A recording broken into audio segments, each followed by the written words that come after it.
Dans le service de chirurgie orthopédique et réparatrice de l'enfant de l'hôpital Trousseau, on reçoit de nombreux enfants qui sont atteints de nombreuses pathologies. On a notamment des paralysies au niveau du membre supérieur. Et donc, en leur proposant un examen clinique plus adapté, des chirurgies personnalisées, on espère diminuer grandement leur handicap.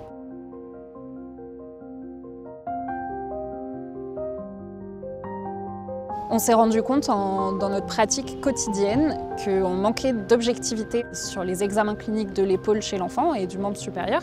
Le goniomètre, les mesures qu'on fait, elles ont une part de subjectivité puisqu'on doit viser la verticale ou l'horizontale pour certaines mesures. Il y a quand même des différences inter-observateurs. Il y a 2 ans, il y a cette nouvelle méthode d'examen clinique vidéo assisté qui a été validée chez l'adulte et qu'on essaye de retransposer donc chez l'enfant.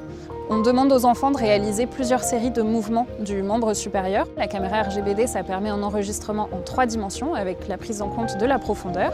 Et donc cette caméra est reliée au logiciel ShoulderLog développé par l'entreprise Bicom, qui donc, avec l'intelligence artificielle, analyse le mouvement et détermine l'angle formé par le bras par rapport au corps. On a besoin d'un ordinateur avec le logiciel, d'une caméra qui ne coûte pas très cher, d'un pied de caméra, et à partir de là, on peut réaliser l'examen n'importe où. On a pu tester la méthode sur 41 enfants qui sont considérés comme sains. L'objectif, c'est d'en recruter 150 pour permettre la validation de la technique à proprement parler. La suite, ce sera donc de le tester sur des enfants pathologiques pour vérifier qu'on garde quand même cette précision. Et puis à terme, ça sera bien évidemment de le diffuser dans différents hôpitaux à l'échelle nationale et on l'espère internationale également.